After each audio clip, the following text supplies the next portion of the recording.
That's because anytime we raise our leg, it's to represent a kick of any kind. So your goal is to buckle them. They will buckle. I can smash the head, turn the wrist, take out the palm of the...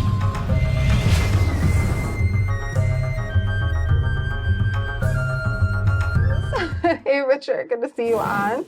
All right, so Bob says, walking back, monkey or repulse monkey applications, please, and thank you.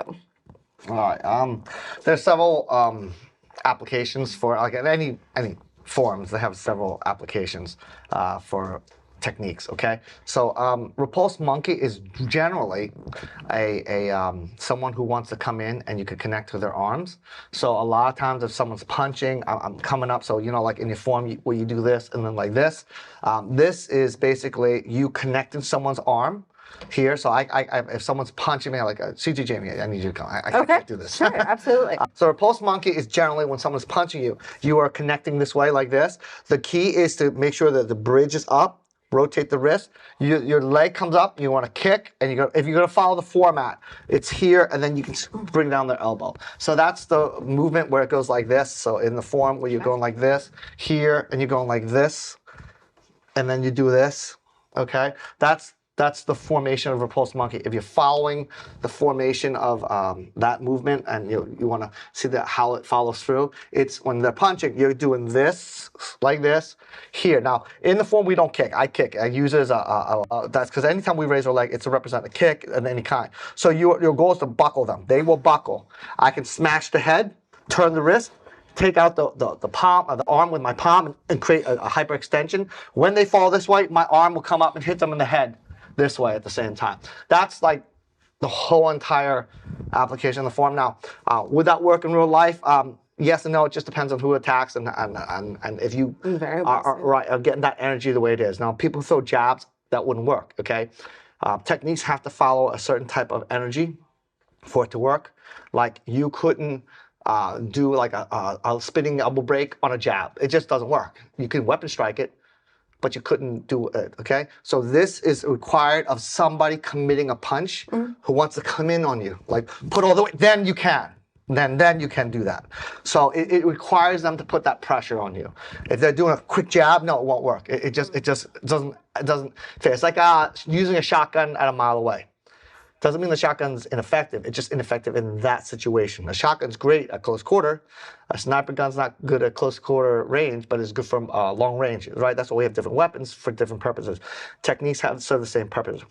It requires that someone has to have that energy that wants to come in and hit you. It doesn't mean like this technique will work for every strike just because it has to follow along a certain requirement. So that's the basis of what repulse monkey is. But again, you could take pieces of repulse monkey. It doesn't have to be the whole entire format.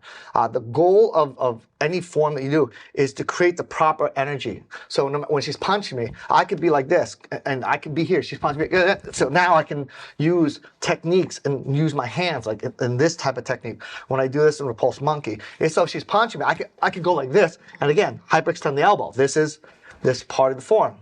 Okay, I don't have to do the steps if I don't want to. She's throwing a hook punch. I can do the same like this way and use that as a chop on the arm and then go into that. Or chop the arm and open my hands. Again, you take forms and the goal is it's not that you're learning how to do sequential movements. It's understanding the feel of how to move in the form. And then you can break it in any order you want.